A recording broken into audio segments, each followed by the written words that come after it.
పాండవులను చంపించాలని ఎన్నో ప్రయత్నాలు చేశారు. అన్నంలో విషం పెట్టారు, త్రాట కట్టించారు, ఆది ఏతులు నెట్టించారు. అది చాలక లక్కిళ్ళు నిర్మించి లక్కిడికి నిప్పంటించారు. అది చాలక ఆ లక్కింట్లో పడి మలమల మాడి మసైపోయి ఉంటారని సంతోషపడ్డాడు దుర్యోధనుడు.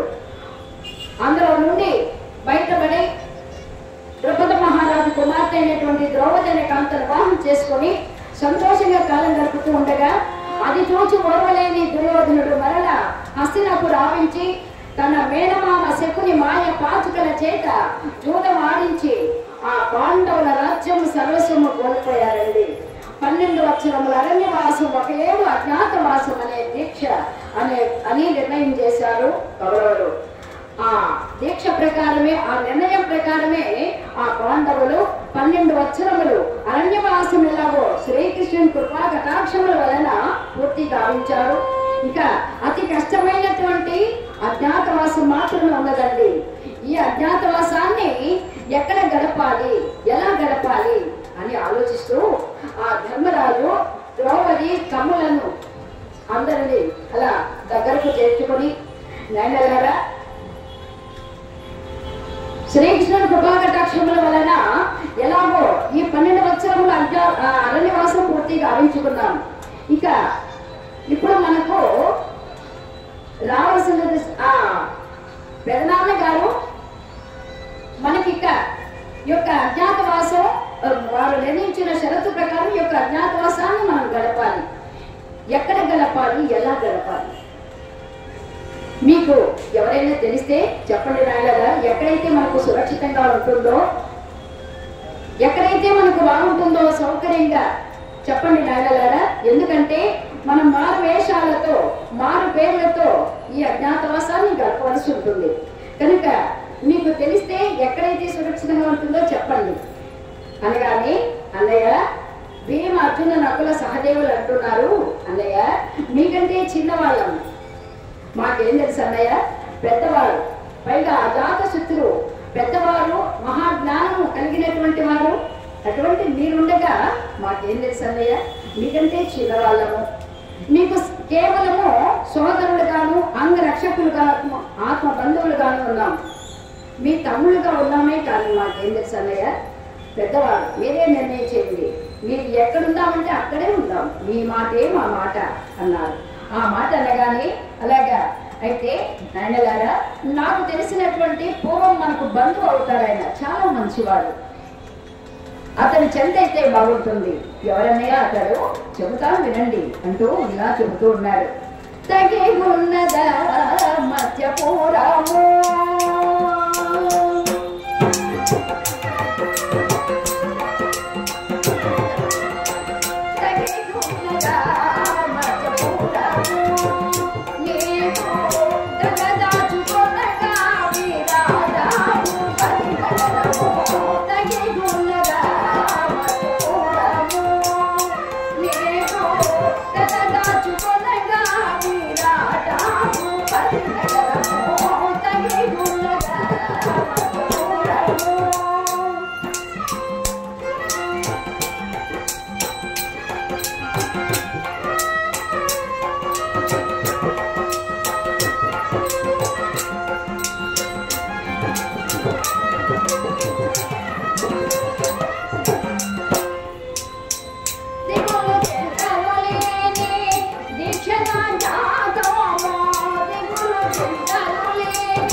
నిత్య సత్య వ్రతుడు, నిర్మలాత్ముడు, ఆడిన మాట తప్పేవాడు కాదు. ఎవరనే అతడు అంటే మత్స్య నగరపు మహారాజు అయినటువంటి విరాట భూపతి. అతని పేరు చాలా మంచివాడు, నిత్య సత్య వ్రతుడు, నిర్మలాత్ముడు, ధర్మమూర్తి, ఆడిన మాట తప్పేవాడు కాడు. అలాంటి ఆ విరాట భూపతి చెంత అయితే మనకు బాగుంటుంది నాయన. మరి మీరందరూ ఏమంటారు అనగానే, అన్నయ్య ఇప్పుడే కదా చెప్పాం, మీరు ఎక్కడ ఉందామంటే అక్కడే ఉందాం, మీ మాటే మా మాట అనగానే శభాష్. అయితే ముందుగా నా విషయం చెబుతాను వినండి నాయనలారా. నేను కంకుబట్టు అనే పేరుతో, ఆ సన్యాసి వేషంలో కంకుబట్టు అనే పేరుతో ఆ మహారాజు గారికి శాస్త్ర పురాణ ఇతిహాసములు చెప్పువాడనై ఈ 1 సంవత్సరం అక్కడ ఉండగలను అనగానే ఆ మాట వినగానే భీమ అర్జున నకుల సహదేవులు అన్నారు, అన్నయ్య చాలా బాధపడుతున్నారట. నాయనగారా ఏమిటి ముఖాలు అలా పెట్టేశారు, ఎందుకు బాధపడుతున్నారు అనగానే, అన్నయ్య అజాత శత్రువైనటువంటి పెద్దలు, గౌరవనీయులైనటువంటి మీరు ఈనాడు పోయి ఒక మహారాజు చేతి క్రింద దాసికావచ్చులో ఉండబోతున్నారే, అది చూచి మీరంటున్న ఆ మాట వినగానే మాకు చాలా బాధగా ఉందన్నయ్య అనగానే, నాయనగారా నా గురించి మీరెవరు బాధపడకండి, నాకేం పర్వాలేదు. కాకపోతే నా బాధ అంతా కూడా ఆ భీమసేనుని గురించి. ఆ పొట్ట చూశారు, ఎంత ఉందో ఆ పొట్ట. మనలాగా 1 కిలో 2 కిలోల బియ్యం అన్నం వండితే సరిపోదండి. ఒక పూటకి 2 కిలోల 75 కిలోల బియ్యం వండితే కానీ ఒక పూటకి సరిపోదు. అలాంటిది ఆ పొట్ట చూసి ఏ తల్లి అన్నం పెడుతుంది, అతను ఏం పని చేస్తాడు, ఎక్కడ ఉంటాడు అని బాధపడుతున్నాను. అంతేగాని నా గురించి మీరు ఎవరు బాధపడకండి అనగానే భీమసేనుడు లేచాడు. అన్నయ్య ఈ భీమసేను గురించా మీరు దిగులు చెందుట, అసలు నా గురించి బాధపడకండి, నాకేం పర్వాలేదు. నేను కూడా అదే కొలువు కూటల్లోనే శాఖ పాకములు వండుతూ వాళ్ళలో దాని పేరు మార్చుకుని ఈ 1 సంవత్సరం ఉండగలను. అంతేకాదన్నయ్య మీరు అన్నారే ఆ పట్ట చూసి ఏ తల్లి అన్నం పెడుతుందని, నా పొట్టకే కాదని అక్కడ వంటశాలలో అధికారిగా నేనే ఉంటాను కనుక నా పొట్టకే కాదు మీ భోజన సౌకర్యాలు కూడా నేనే చూస్తాను, ఏ లోటు లేకుండా చూస్తాను కనుక నాకేం పర్వాలేదు, మీరెవరు ఆందోళన చెందకండి. ఇకపోతే నా బాధంతా కూడా అర్జునుడి గురించే అన్నాడు. చూడండి ఎలా అన్నదమ్ముల అన్నదంతం అంటే అలా ఉండాలి. నా బాధంతా అర్జునుడి గురించి అన్నాడు. అర్జునుడు లేచాడు, అన్నయ్య నాకు కూడా ఒక శాపం ఉన్నదన్నయ్య అన్నాడు. శాపమా? అదేమిటి తమ్ముడు? అవునన్నయ్య చెబుతాను వినండి. కలదొక శాపమూర్వశికి గాక చలోచితే బృహనలయను పేర మచ నరనాథుని ఎంతి పురో కన్యలకు గురుండనై భరత నాట్యకలారుచిరాము భోతి విష్ణుల గతి బోధ చేతరిపు సనలన కను ప్రామి ధర్మజా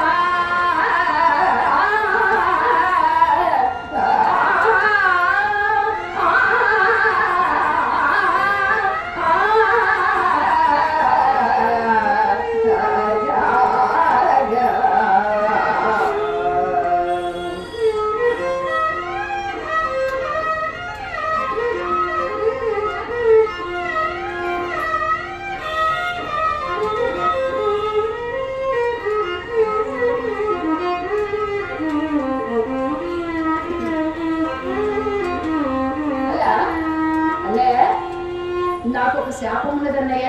అది ఎలాగంటారా, పూర్వము పరమేశ్వరునికి నాకు యుద్ధం పడింది. ఆ యుద్ధంలో నేనే గెలుపొందాను. నా గెలుపుకు మెచ్చుకొని మా తండ్రి దేవేంద్రుడు నన్ను స్వర్గములకు ఆహ్వానించాడు. అక్కడ తన సింహాసనం మీద నన్ను అధిష్ఠింపజేసి చక్కగా గానము నృత్యము ఏర్పాటు గావించాడు. ఆ గానము నృత్యం అయిపోయిన తర్వాత ఆ ఉద్యానవనంలో ఆ పండు వెన్నెల దేవి ఆ ఉద్యానవనంలో అలా పాన్పు పైన పవలించున్నాడు, విశ్రాంతి తీసుకుంటున్నాడు ఆ యొక్క అర్జునుడు. అక్కడికి ఊర్వశి వచ్చిందండి. ఆ ఇంద్ర సభలో నాట్యం చేసేటువంటి ఊర్వశి అక్కడికి వచ్చి, ఓ సుందరాకార సుకుమార గాత్ర పాండుపుత్ర అని అన్నది. ఎవరబ్బా అని వెనక్కి తిరిగి చూశాడు ఆ యొక్క అర్జునుడు.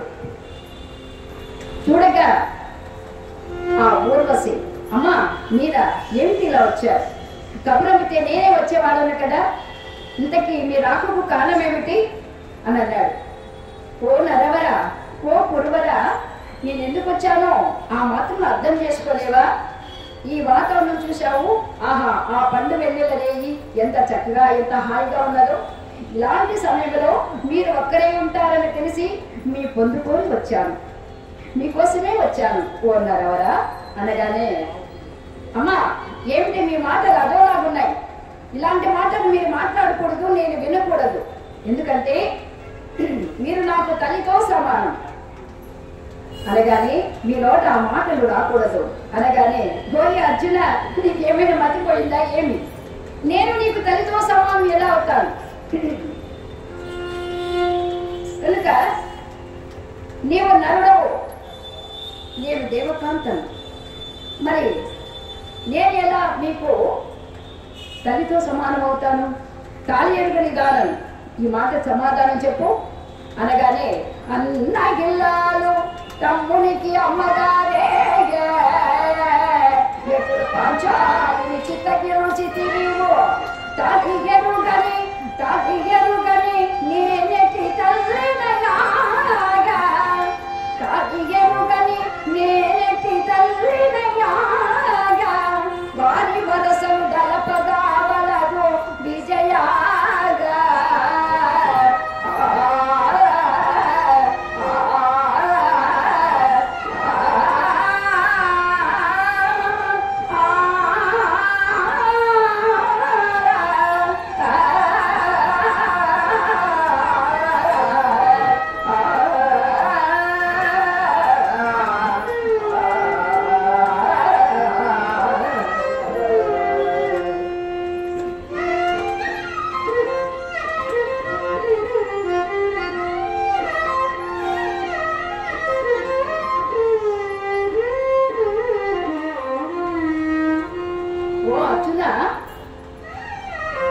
బాగా ఆలోచించి మాట్లాడు.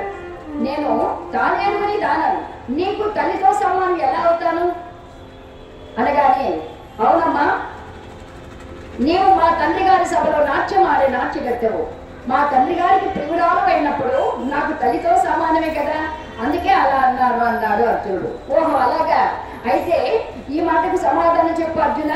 మీ అన్నగారు ధర్మరాజు గారి భార్య ఆ ద్రౌపది, అన్నగారు భార్య వదిన అంటారు కదా, వదిన అంటే తల్లితో సమానం కదా, మరి ఆమెను నీవెలా చిత్తగించావు అనగానే, అమ్మా అదంతా పెద్దవాళ్ళ విషయం, ఆ విషయంలో మీరు జోక్యం చేసుకోవద్దండి, ముందు నాకు విశ్రాంతి కావాలి, మీరు ఇక్కడి నుంచి వెళ్ళండి, దయచేసి మీరు ఇక్కడి నుండి వెళ్ళండి అనగానే, తన ప్రేమను నిరాకరించాడన్న కోపముతో మండిపడుతూ, పోయే అర్జున అందగాడు నన్ను విర్రవీగుతున్నావు కదా, నీ పొందుకోని వచ్చిన నన్ను నా ప్రేమను నిరాకరిస్తావా? నీ అందము చూసుకునే కదా అలా విర్రవీగుతున్నావు, చూడు నేనేం చేస్తాను, నీవు నపుంసకుడు అయిపోవు కాక అని శాపం ఇచ్చిందండి. అంటే ఆడ మగ కాని పేరు రూపం కమ్మని శాపం ఇచ్చింది ఆ యొక్క ఊర్వశి. ఆ శాపముతో బాధపడుతూ ఉండగా దేవేంద్ర అక్కడికి వచ్చాడు. నాయనా నీ మనో నిగ్రహతకు నేను ఎంతగానో మెచ్చుకున్నాను, నా తనయుడిగా అయినందుకు గర్విస్తున్నాను, అయినా బాధపడాల్సిన పని లేదు, రాబోయే అజ్ఞాతవాసంలో నీకు శాపం ఉపకరిస్తుంది, అలా తలుచుకో ఆ వేషం వస్తుంది, కనుక చింతించవలసిన పని లేదు అని ఓదార్చి పంపించాడు. ఇక 5 సంవత్సరాలు అక్కడే ఉన్నాడు, ఆ దేవలోకంలోనే ఉండి చక్కగా సంగీతము భరతనాట్యము నేర్చుకుని ఉన్నాడు ఆ యొక్క అర్జునుడు. అలా అన్ని కళలు అభ్యసించానన్నయ్య. ఆ విరాటభూపతి కొల్లుకూటల్లో అంతఃపుర కాంతలకు భరతనాట్యము సంగీతము మొదలగు విద్యలన్నీ కూడా నేర్పిస్తూ బృహన్నల అని పేరు మార్చుకుంటాను. అలా ఈ 1 సంవత్సరం గడిపేస్తాను అన్నయ్య, కనుక నా గురించి ఎవరు ఆందోళన చెందకండి, నా బాధను కూడా నకులుని గురించి. నకుల తమ్ముడు నీవేం పని చేస్తావు తమ్ముడు అని అడిగాడు. నకులుడు లేచాడు. అన్నయ్య నేను కూడా మీ చెంతే ఉంటానన్నయ్య, నాకు అశ్వశాస్త్రం బాగా తెలుసు కనుక అశ్వరక్షకుడుగా ఉంటూ ఈ 1 సంవత్సరము అక్కడ ఉండగలనన్నాడు. ఇక సహదేవుడి గురించే నా బాధ అన్నాడు. సహదేవుడు లేచాడు. అన్నయ్య నా ఉద్యోగం కూడా నేను చూసుకున్నాను అన్నయ్య అన్నాడు. నీవేం పని చేస్తావు తమ్ముడు అని అడిగాడు నకులుడు. అన్నయ్య ఆ మహారాజు గారికి 1,00,000 ఆవులు ఉన్నాయట, కనుక ఆవుల కాపరిగా ఉంటూ వేలకు నీళ్లు మేతలు కొత్త లేకుండా చేస్తూ ఎలాంటి గొడ్డుటారులైనా సరే సాధువులాగా చేసి కడవలు కడవలు పాలించేటట్టు చేస్తానన్నయ్య. అలా ఈ 1 సంవత్సరం ఉండగలను. నా గురించి ఎవరు ఆందోళన చెందకండి అన్నాడు సహదేవుడు. అలా నకులుడు సహదేవుడు దామగ్రంథి కంత్రీపాలుడని పేర్లు మార్చుకున్నారు. అలా కుదిరిపోయారు. ఎవరు వారు వృత్తి వాళ్ళు చూసుకున్నారు. ఇక ద్రౌపది అమ్మవారు మాత్రమే ఉన్నారు. ఆమె గురించి ఆలోచిస్తున్నారు 5 పాండవులు కూడా. పాపం ఏనాడు ఎండకన్నా ఎరుగని ఇల్లాలు, ఒక చిన్న పని చేసి ఎరుగదు. అలాంటిది ఆమె ఎక్కడ ఉంటుంది, ఏం చేస్తుంది అని ఆలోచిస్తూ బాధపడుతూ ఉండగా అది గమనించినటువంటి ఆ ద్రౌపది తన ప్రాణేశ్వరులను చూసి ఇలా అంటున్నది, ప్రాణేశ్వర్లారా, నా గురించి మీరెవరూ చింతించకండి, నేను కూడా మీ చెంతే ఉంటాను ప్రాణేశ్వర్లారా అంటూ ఇలా అంటూ ఉన్నది.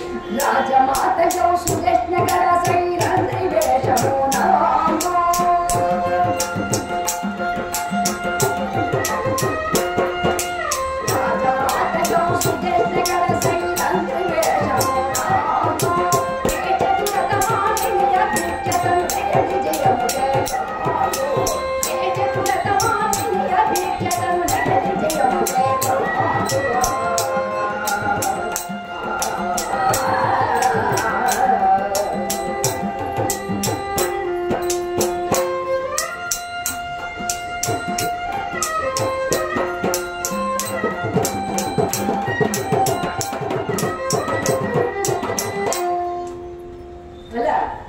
ప్రాణేశ్వరులారా, నా గురించి కూడా ఎవరో చింతించకండి, నేను కూడా మీ చెంతే ఉంటాను నాథ.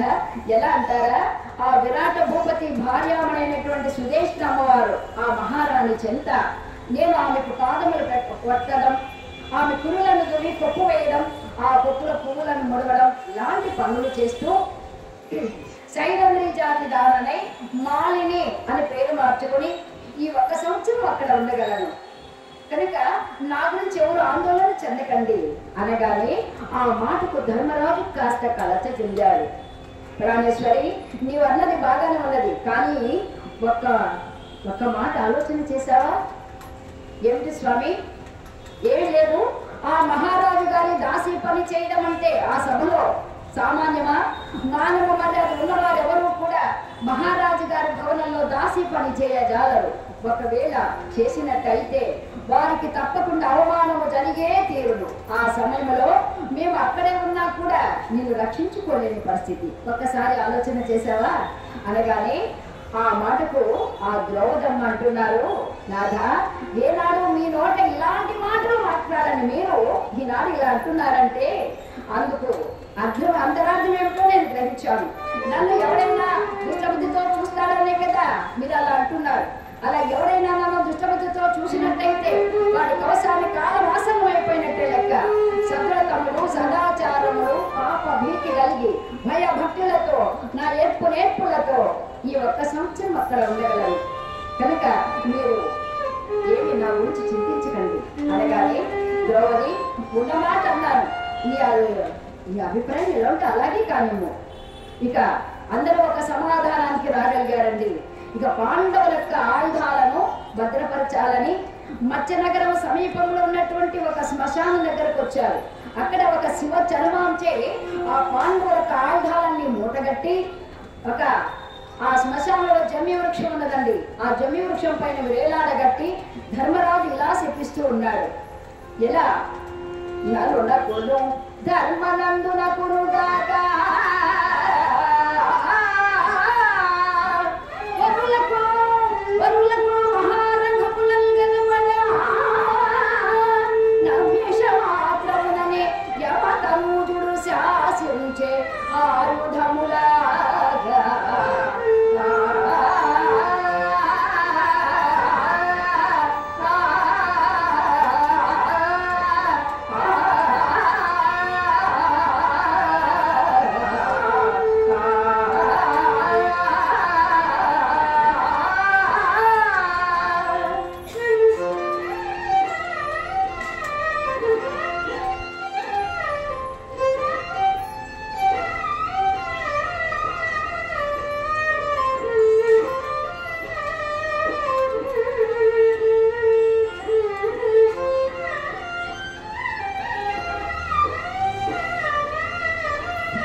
గాక అని శపించి అక్కడ భద్రపరిచి ఇక ముందుగా ఆ యొక్క ధర్మరాజు సన్యాసి వేషం వేసుకున్నారండి.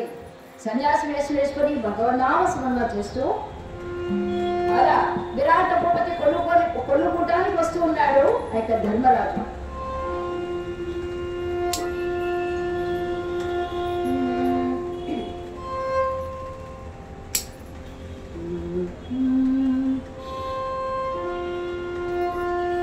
గోవింద గోవింద అని కొలువరే గోవిందాయని కొలువరే గోవింద గోవింద గోవిందాయని కొలువరే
చేసుకుంటూ ఆ విరాట భూపతి కొలుగుంటలో ప్రవేశించాడండి ఆ యొక్క ధర్మరాజు. ప్రవేశించగానే విరాట భూపతి చూశాడు, తానే స్వయంగా వచ్చి ఆ ఎవరో మహానుభావుడు ఇచ్చేశాడని వారిని తీసుకొచ్చి కూర్చొని నియమించారు. అయ్యా తమరు ఎక్కడి నుండి వస్తున్నారు, తమరికి ఏం కావాలి అని అడిగాడు. అంతా కంకుబట్టు వేషంలో నా ధర్మరాజు మహారాజా నమస్కారం అండి. నా పేరు కంకుబట్టు అంటారు. నేను ధర్మరాజు గారి కొలుగుట్ట నుండి వస్తున్నాను. వారికి ఏదో కష్టాలు వచ్చి అరణ్యాలకు వెళ్ళిపోయారు. ఆ ధర్మరాజు అంతటి వారు మీరని తెలిసి మీ చెంత 1 సంవత్సరం పాటు కొలుగుట్టల్లో ఉండాలని వచ్చాను మహారాజా అన్నారు. ఓహో అలాగా, తమరు ఏం పని చేస్తారండి అన్నారు. మహారాజా, నేను శాస్త్ర పురాణం ఇతిహాసములు చెబుతూ మీ మనస్సుకు ఆనందంగా చేస్తాను మహారాజా అన్నారు. అలాగా, చాలా సంతోషం అన్నారు. అంతేకాదు మహారాజా, మరొక విద్య కూడా వచ్చు, ఏమిటో చెప్పండి అన్నాడు. ఆ పాచికలాడటం కూడా వచ్చండి నాకు, ఈ విద్య కూడా వచ్చు, పాచికలాడటంలో నాకు మంచి నేర్పున్నది అన్నాడు. ఆహా భలే, చాలా సంతోషం. ఇంకేమున్నది, మీలాంటి వాళ్ళు, ఇలాంటి మహానుభావులు 1 సంవత్సరం కాదు, ఎన్ని సంవత్సరాలు ఉన్నా పర్వాలేదు, మీకే లోటు రాదు, అలాగే ఉండండి అన్నాడు. అలా ఒక రోజు, ఆ మొదటి రోజున కుదిరిపోయాడు ధర్మరాజు. 2వ రోజున ఆ యొక్క భీమసేనుడు, ఈయన ఎలా వస్తున్నాడండి అంటే మోకాలు మించని బట్ట కట్టాడు.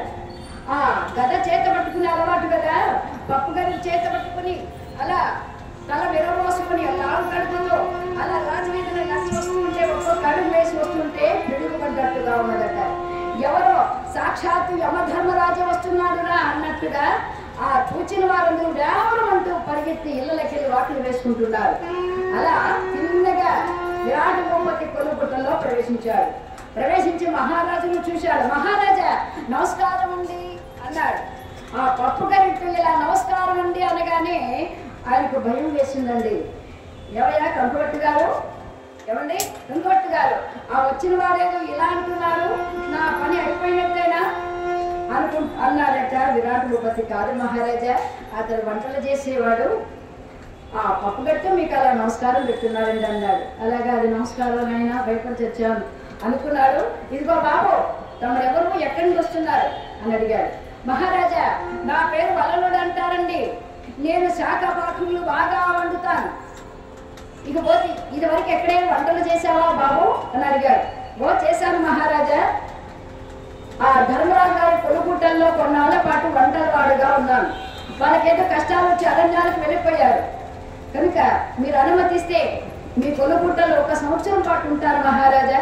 చక్కగా మీకు భోజన సౌకర్యాలు ఏర్పాటు చేస్తాను. ఒకసారి నేను చేసిన వంట తిన్నారంటే మీరు ఇక జన్మలో మరవరు.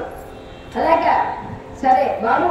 నాయన, ఓ వలలా, నీవెంత గొప్పవాడు కదా, ఆ వంటల పని నీకెందుకు, మా సైన్యానికి అధిపతిగా ఉండరాదా అన్నాడు. ఆ మాట అనగానే తక్కువ నవ్వాడు యొక్క భీమసేనుడు. ఎందుకంటే మహారాజా, నాకు 1 పూట ఈ పాకం వండడం, ఎవరైనా మల్లలు ఎవరైనా వస్తే వాళ్ళ రసంకు పిండి వేస్తాను. ఈ 2 పనులు తప్ప వేరొక పనులు మీరు పెట్టాలనుకోండి, 1 పూట భోజనం పెట్టడం కూడా మీకు దండిగా మహారాజా అన్నాడు. ఓహో అలాగా, సరే నీ ఇష్ట ప్రకారమే ఉండు అయ్యా, వంటశాలలోనే అధికారిగా ఉండు గాని. ఎవరెక్కడ ఇలా రండి, ఈతను మన వంటశాలకు అధికారిగా నియమించండి అన్నాడు. అలా అధికారిగా వంటశాలలో కుదిరిపోయాడు అయిక భీముడు. 3వ రోజున అర్జునుడు, ఈయన ఎలా వస్తున్నాడండి అంటే చక్కగా పప్పు వేసుకున్నాడు. ఆ పప్పులో 1 బుట్ట కనకాంబరాలు, 1 బుట్ట మల్లెపూలు, 1 బుట్ట లిల్లీ పూలు అన్ని చక్కగా ముడుచుకున్నాడు. ఆ మోచేతి దాకా గాజులు వేశాడు. ఆ పైనేమో జాకెట్, క్రిందేమో పంచె కట్టుకొని రూపాయి బిళ్ళంతో కుంకుమ పెట్టుకున్నాడు. చక్కగా కమ్మలు కూడా పెట్టుకున్నాడు. అలా వయ్యారంగా వస్తున్నాడు. అలా వస్తుండగా ఇలా భగవనామస్మరణ చేసుకుంటూ వస్తున్నాడండి ఆయన. అలా వయ్యారంగా నడిచి వస్తున్నాడు ఆ రాజవీధికి కూడా. స్మరవారం వారం చేదగా స్మరణాందకు కాలం వారం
విరాటపతి కొనుగుట్టలో ప్రవేశించాడు.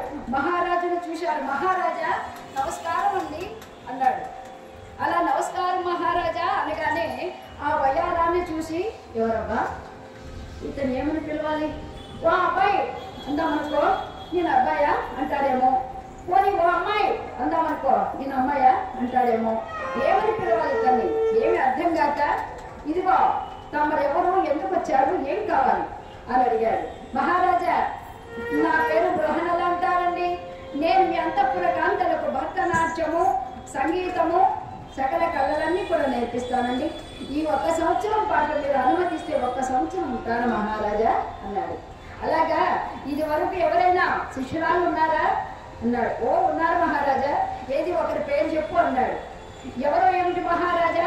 శ్రీ శ్రీ శ్రీ శ్రీకృష్ణ పరమాత్ముడు అయినటువంటి భార్య అయినటువంటి శ్రీకృష్ణ పరమాత్ముని భార్య అయినటువంటి సత్యభామాదేవి మా శిష్యురాలే మహారాజా. ఓహో అలాగా, ఏం భాగ్యం, ఎంత భాగ్యం.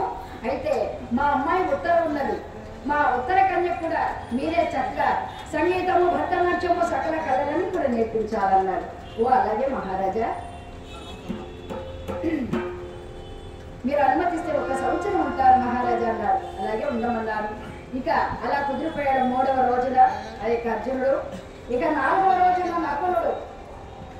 నకులుడు విరాటపతి కొనుగుట్టలో ప్రవేశించి అశ్వరక్షకుడుగా నకులుడు చేరిపోయాడు. ఇక దామోదరం దీని పేరు మార్చుకున్నారు. సహదేవుడు 5వ రోజున సహదేవుడు గోపాలకుడుగా తంత్రీపాలుడు అని పేరు మార్చుకున్నాడు. అలా కుదిరిపోయారు. ఇక ద్రౌపది అమ్మవారు మాత్రమే ఉన్నారండి. ఈమె సాయం సమయం వేళ పైన ముసుగు వేసుకుని అలా రాజవీధిన వస్తూ ఉన్నది. ఎందుకంటే ఎవరైనా చూస్తారేమో, మహారాజు గారి సభలో దాసిగా వచ్చి చేయబోతున్నాను కదా, నన్ను ఎవరైనా ఈమె ద్రౌపది మహారాణి అని గుర్తుపట్టేస్తారేమో అని పైన ముసుగు వేసుకొని సాయం సమయం వేళ ఆ పార్వతి అమ్మవారి ఆలయానికి వచ్చి ఇలా ఆ జగజ్జనని లోకపావని అనేటువంటి అమ్మవారిని ఇలా భక్తితో ప్రార్థన చేస్తూ ఉన్నది యొక్క ద్రౌపది దేవి.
ఆ యొక్క ద్రౌపదీదేవి, అమ్మా జగజ్జనని లోకపావని, ఓ మహిషాసుర మధ్యని, మేము అడిగినబో మా అజ్ఞాత దీక్షలో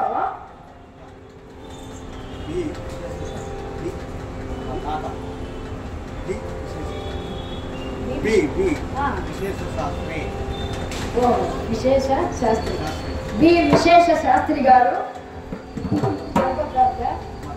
వర్గప్రాప్తి ఆత్మకు శాంతి కోరుతూ, ఏ కృష్ణమూర్తి గారు మా కళాబృందాన్ని, మా కళాకారులు వారి తాతగారి ఆత్మశాంతి స్వర్గప్రాప్తి కోరుతూ మాకు 25 రూపాయల కానుక సమర్పించాలని వారికి వారి కుటుంబ సభ్యులకు ఆయురాలుగా చేతులు బహుభాగ్యం ఇచ్చి వారి తాతగారికి స్వర్గప్రాప్తి ఆత్మకు శాంతి కలగాలని కోరుకుంటూ ఎల్లవేళలా వారి కుటుంబ సభ్యులను ఆ యొక్క శ్రీదేవి పూజ సమేతుడైనటువంటి శ్రీనివాసులు చల్లగా చూడాలని మనసాన్ని కోరి ప్రార్థిస్తున్నాను.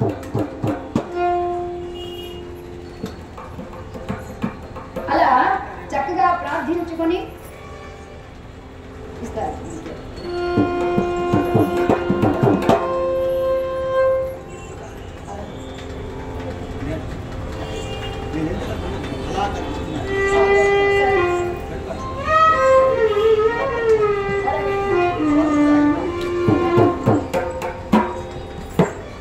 అలా చక్కగా ఈ యొక్క అజ్ఞాత దీక్షలో మా వెనువెంటే ఉండి మా అజ్ఞాతవాసాన్ని దిగ్విజయంగా జరుగునట్లుగా మమ్మల్ని ఆశీర్వదించి కాపాడు భారము నీదే తల్లి అంటూ ఆ అమ్మవారిని వేడుకొని అలా ప్రక్కకెళ్ళి కూర్చున్నది. అదే సమయానికి సుదేష్ణ అమ్మవారు చెలికత్తెలతో ఆలయానికి వచ్చారు. అమ్మవారిని దర్శించుకొని పూజ ముగించుకొని అలా వెలుపలికి వచ్చి చూడగా అల్లంత దూరాన దీన స్థితిలో ఉన్నటువంటి ఆ ద్రౌపదిని చూసి, ఏమేం అనజా గిరిజా ఇలాగా అక్కడ ఎవరో ఒక స్త్రీ పాపం బాధలో ఉన్నట్టుంది, ఆమెను ఇలా తీసుకొనిరా అని చెప్పగానే ఆ చెలికత్తెలు వెళ్ళి తీసుకొని వచ్చారు. అమ్మా మా మహారాణి గారు రమ్మంటున్నారు రండి అని మహారాణి వద్దకు తీసుకొని వెళ్ళారు. అమ్మా మహారాణి నమస్కారం అమ్మా అని ఆమెకు నమస్కరించింది. ఎవరు అమ్మ నీవు ఒకదాన్నే కూర్చొని ఇలా బాధపడుతున్నావు, నీ బాధ ఏమిటో చెప్పు తల్లి అనగానే, అమ్మా నా పేరు మాలిని అంటారు, నేను సైరంధ్రి జాతి దానను, నేను మీ యొక్క అంతఃపురంలో మీ సేవకురాలుగా 1 సంవత్సరం పాటు ఉండాలని వచ్చానమ్మా అనగానే ఆమె ఒకసారి యథార్థిగా చూసిందండి.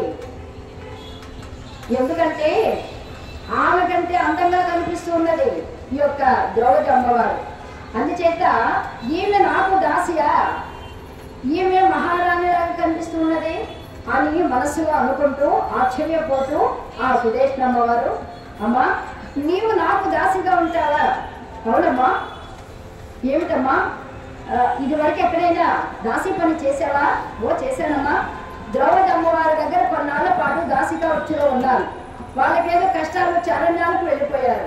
ఆ ద్రౌపది అమ్మంతటి వారు మీరని తెలిసి మీ చెంత 1 సంవత్సరం పాటు సేవకాంక్షలో ఉండాలని వచ్చానమ్మా, మీరు అనుమతిస్తే 1 సంవత్సరం ఉంటానమ్మా అన్నది. అలాగా మాలిని నీవు చెప్పేదంతా బాగానే ఉన్నది, కానీ నాకు నీ విషయంలోనే అనుమానంగా ఉన్నదమ్మా అన్నది. అదేమిటమ్మా, నేను మీకు దాస్యరాలుగా ఉండడానికి అర్హురాలు కాదా అన్నది. కావని కాదు, నీ విషయంలో నా మందిరంలో నీ వంటి అందాల రాసి ఇంతవరకు దాసిగా వచ్చే ఎవరు లేరు కనుక నీ విషయంలో నీకు ఒక అనుమానం ఉన్నదమ్మా అనగానే ఇలా అంటూ ఉన్నదాము, అమ్మనే పోన పంచమోండాన ఆనందమే కానీ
హైదరాబాద్ నుంచి సేవకు వచ్చాము మేమందరం.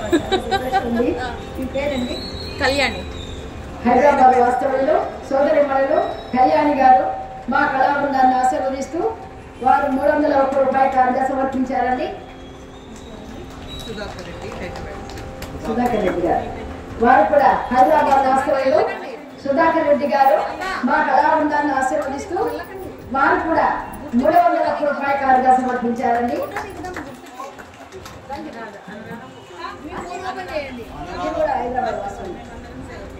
హైదరాబాద్ వాస్తవులు వారు కూడా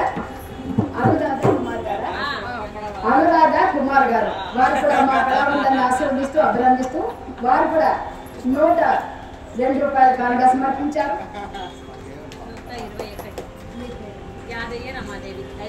యాదగిరి రమాదేవి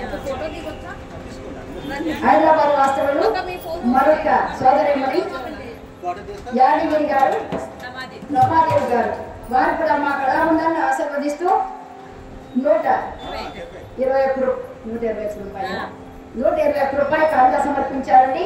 వారికి వారి పిల్ల బాబులు ఉద్యోగం కలగజేసి వారి కుటుంబ సభ్యులకు ఆయుర్వేద స్టేషన్లో భోగభాగ్యములు ఇచ్చి కనకనక వస్తువాహనములు ఇచ్చి వెళ్ళవేళ యొక్క శ్రీ వెంకటేశ్వర స్వామి వారు అల్లవేలు మంగమ్మ తల్లి వెంకటేశ్వర స్వామి వారి సేవకులుగా వెళుతున్నారట. వీళ్ళు స్వామి వారి భక్తులండి సోదరి మడలు.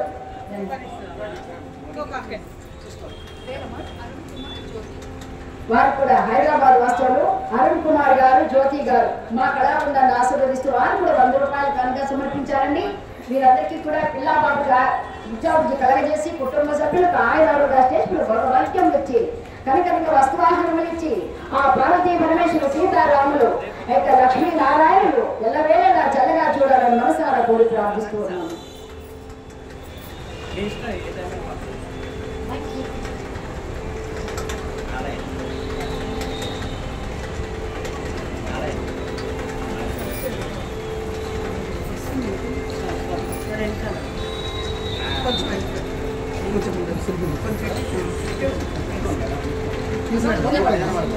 అందరూ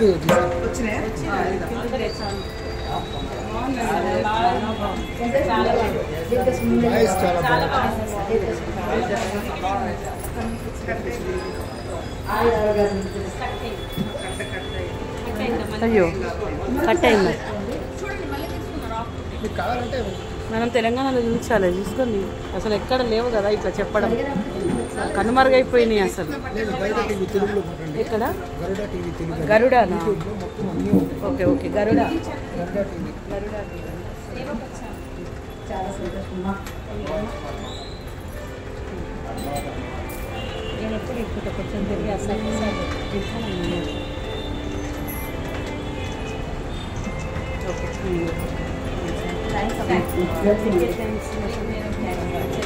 చెప్తున్నారు చాలా ఫస్ట్ టైం వినటం మాకు తెలియదు ఇట్లా ఇవన్నీ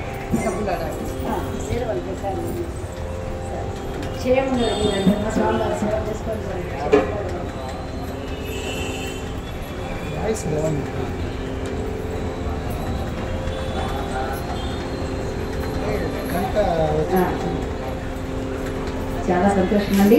స్వామివారి సేవలకు వచ్చారట హైదరాబాద్ వాస్తవ్యులు సోదరి మనలందరూ కూడా ఎంతో భక్తితో ఇక్కడ కూర్చొని కథ వింటున్నారు. చక్కగా అందరూ కూడా సెల్ఫీ తీసుకొని చదివించారు. వారందరికీ కూడా ఆ యొక్క శ్రీదేవి పూజ సమేతుడైనటువంటి శ్రీనివాసుడు శ్రీ వెంకటేశ్వర స్వామి చల్లగా అలవేలు మంగమ్మ అమ్మవారు ఎల్లప్పుడూ వారిని చల్లగా కాచి రక్షించాలని కుటుంబ సభ్యులందరినీ కూడా ఆయన ఆరోగ్యం ఇచ్చి సర్వదా కాచి రక్షించాలని మరి కోరి ప్రార్థిస్తూ ఉన్నాం. అలా మా మాలిని నీవు చెప్పినదంతా బాగానే ఉన్నది, కానీ నీ విషయంలోనే ఒక అనుమానం ఉన్నదమ్మా అన్నది. అదేమిటమ్మా? నేను మీకు సేవకురాలుగా ఉండడానికి అర్హురాలని కాదా తల్లి అనగానే, కావని కాదమ్మా, నీవు ఇంత చక్కగా ఇంత అందముగా ఉన్నావే, నేను చూస్తూ ఉంటే నాకే మోహము కలుగుతున్నది. ఇక మగవారి విషయంలో చెప్పవలేనా? అందులోనూ నా భర్త చాలా మంచివాడు. ఒకవేళ ఆడదాని మరో పరాయి వాళ్ళ ముఖమే చూసేరు. అలాంటిది నేను సేవకురాలుగా పెట్టుకున్నాననుకో, నా మందిరానికి నా భర్త వచ్చి ఆలోచన పొరపాటున నిన్ను చూసి నేను అనుకోని నిన్ను చూసి ఇంకేమైనా ఉందా, నా నిన్ను పండు వంటి కాపురం ఏమైపోతుందో అని భయం వేస్తున్నదమ్మా అన్నది. అలా అనగానే అదేమిటమ్మా మహారాణి అలా అంటున్నారు, మీకు అలాంటి భయం ఏమీ అవసరం లేదమ్మా, నేను అలాంటి దానని కాను అంటూ ఇలా అంటున్నదా యొక్క ద్రౌపది. అమ్మా మహారాణి ఒక మాట చెప్తాను, దాసి అయినను కావచ్చు ధర్మపత్ని, రాణి అయినను కావచ్చు రంకులాడి, జాతి కాదు ప్రధానము నీతి గాని, ధనము కాదు ప్రధానము గుణము గాని.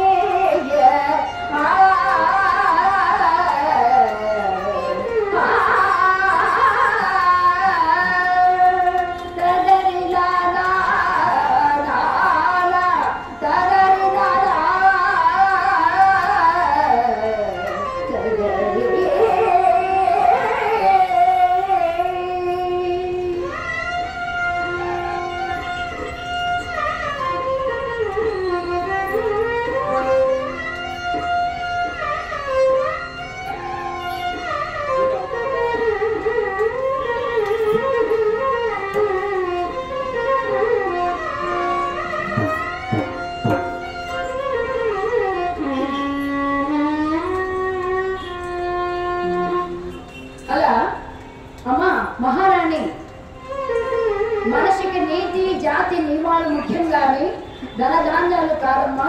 అంతేకాదు నేను అందముగా ఉన్నానని మీరు అనుమానించినట్లేదు తల్లి, నేను మహాపతివ్రతను. ఏ ఊరు భర్తలు కూడా నాకున్నారు, వారు గంధర్వులు మహాబాలులు, నన్ను వెన్నంటే కాచుకొని ఉంటారు. అలాంటి భయమేమి నీకు అవసరం లేదు తల్లి, మీకు ఇష్టమైతే చూడండి లేకపోతే పొడివండి, ఆ దైవ యోగం ఎలా ఉంటే అలా జరుగుతుంది అనగానే నిరుత్సాహంగా రానికి మనస్సు కాస్త మారిపోయిందండి. అమ్మా వాణిని నీవు అలాంటి దానమని నేను అనలేదు తల్లి, లోక సమయం గురించి చెప్పాను, జాగ్రత్తగా మసులుకుంటే అంతకంటే కావాల్సినది ఏమన్నది, అలాగే ఉండవమ్మా అని అలా మాట ఇచ్చింది. ఇక ద్రౌపది కూడా అమ్మా మహారాణి మీరు కూడా నాకు ఒక మాట ఇవ్వాలి, ఏమిటో చెప్పమ్మా, నేను పనుల మందిరాలకు వెళ్ళను, పనులకు నేను సేవ చేయను, మీకు మాత్రమే నేను సేవకురాలుగా ఉంటాను. అంతేకాదు మహారాణి పనులు భుజించిన దానిని నేను భుజించను, అలా అని పరుల మందిరాలకు పంపనని ఎవరి సేవకు నన్ను వినియోగించనని నాకు మాట ఇవ్వండి అన్నది. అలాగేలమ్మ చాలా సంతోషమని మాట ఇచ్చింది. ఇక అలా కుదిరిపోయింది. ద్రౌపది కూడా వారి వృత్తి వాళ్ళు చేసుకుంటూ చక్కగా కాలం గడిచిపోతూ ఉన్నది. ఇలా ఉండగా అక్కడ హస్తినాపురంలో దుష్ట చతుష్టయం ఆలోచనలు గావిస్తున్నారు. ఎవరు? కౌరవులు. దుర్యోధనుడు, కర్ణ, శకుని, దుశ్శాసన వీరు నలుగురు కూడా దుష్ట చతుష్టయం ఆలోచనలు గావిస్తూ ఉన్నారు. ఏమని? పాండవులు ఇప్పుడు అజ్ఞాతవాసం చేస్తూ ఉంటారు, ఎలాగైనా సరే వాళ్ళ అజ్ఞాతవాసాన్ని భంగం చేయాలి, ఎలా అని ఆలోచిస్తూ ఒక జీవోత్తమలను పిలిపించారు. పోయి జీవోత్తమల నీ వెళ్ళి దేశ దేశాలంతా గాలించి పాండవులు ఏ రాజ్యంలో ఉన్నారో కనిపెట్టి ఆ రాజ్యంలోకి వెళ్ళి వారి అజ్ఞాతవాసాన్ని భంగం చేసిరా అన్నారు. మరొక మాట, ఆగో, పాండవులు ఏ రాజ్యంలో ఉన్నారో ఆ రాజ్యము సుభిక్షంగా సస్యశ్యామలంగా ఉంటుంది, అది కనిపెట్టి ఆ రాజ్యంలోకి వెళ్ళి వాళ్ళ యొక్క అజ్ఞాతవాసాన్ని భంగం చేసిరా, వెళ్ళు అని ఆజ్ఞాపించారు.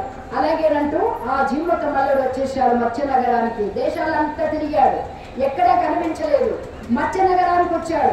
అక్కడ సుభిక్షంగా ఉన్నదట ఆ రాజ్యం, చక్కగా సస్యశ్యామలంగా ఉన్నదట. ఆహా, ఎంత సస్యశ్యామలంగా ఉన్నది ఈ రాజ్యం.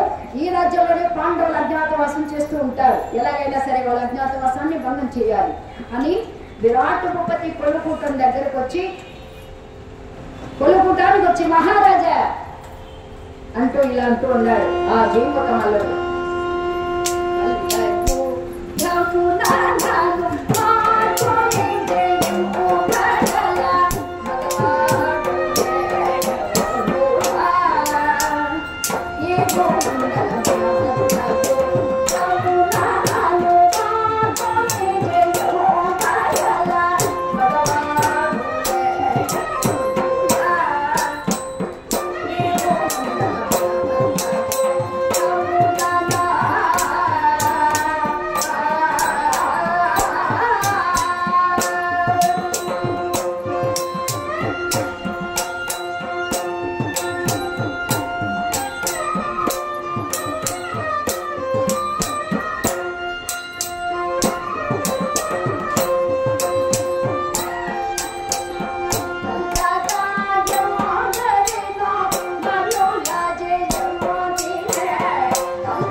మహారాజా,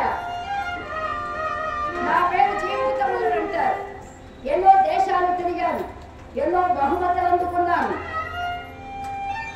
కానీ నన్ను ఢీకున్న వాడు ఇంతవరకు కనిపించలేదు. మీ కొనుకుంటల్లో ఉన్నారా? ఉంటే రమ్మనండి, నన్ను జయించమనండి. లేదా ఓడిపోయామని జయపత్రాన్ని వ్రాసివని మహారాజా అన్నాడు. ఎప్పుడైతే ఆ జీవితములు అలా అన్నాడో ఆ సభలో వాళ్ళందరూ పిల్లల వల్లే చూస్తూ ఉండిపోయారట. అలాగే ఇదేమిటబ్బా విరాట్ గొప్పత అనుకుంటున్నాడు. ఇదేమిటబ్బా మనమేదో గట్టిగా తిని గుట్టుగా ఉంటున్నాం, మన గుట్టు రట్టు చేయడానికి వీరెక్కడి నుంచి చూడుపడ్డాడో అని అనుకుంటూ కొంతమంది వెళ్ళారు, పోరాడారు. కాసేపు జీవతమలంతో వేపలలో ఓడిపోయి వచ్చి కూర్చున్నారు. ఇంకెవరైనా ఉన్నారేమో అతను జయించగలవాడని చూశాడు విరాట్ భూపతి. కాసేపు ఇంకెవరూ లేవలేదు. ఇక వెళ్ళిన వాళ్ళు పడిపోయారు. ఇంకా మనం ఓడిపోయినట్టే కదా అనుకున్నాడు. ఏవయ్యా కందుకట్టు గారు, మనం ఓడిపోయినట్టే కదా, అతను జయించగలవాడు లేడని తేలిపోయింది కదా, ఇక జయపత్రాన్ని రాసివ్వండి మహారాజా కందుకట్టు గారు అన్నాడు. ఆ మాట వినగానే కందుకట్టు అన్నాడు, మహారాజా మర్చిపోయారా అన్నాడు కదా వలలుడు అంటూ ఇలా అంటున్నాడు. కలడు కదా రూపావిదిత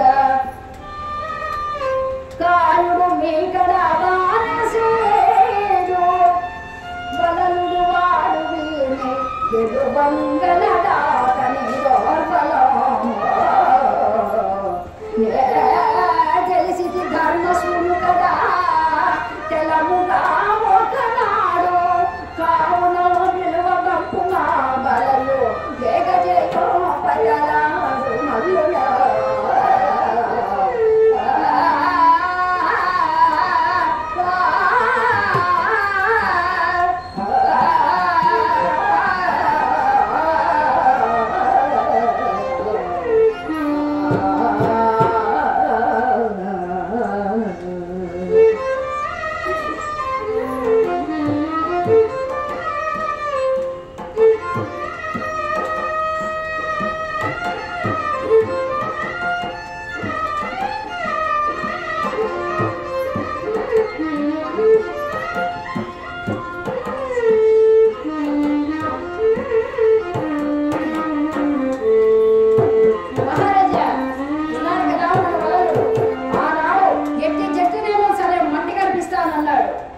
ఒకసారి ధర్మరాజు కొలుకుంటల్లో ఉండగా నేను చూశాను.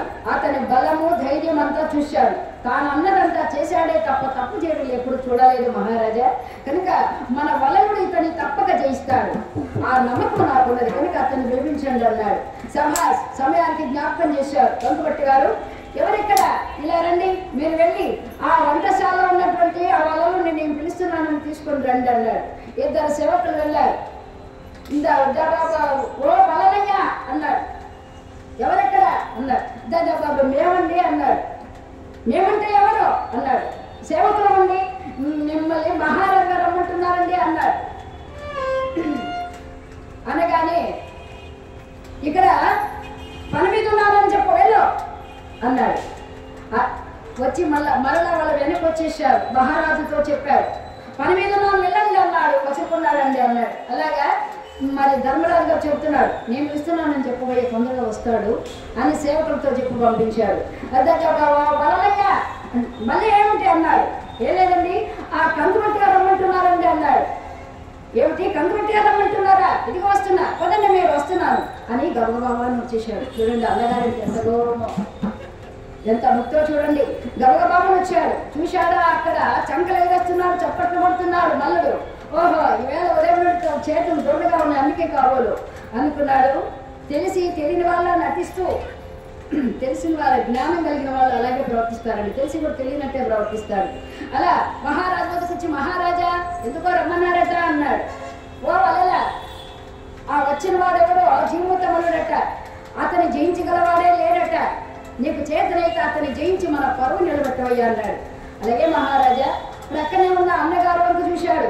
అన్నయ్య, ఈ వచ్చిన వాడు మనకు మిత్రువా శత్రువా అన్నయ్య అన్నట్టుగా ఒక చూపు చూశాడు.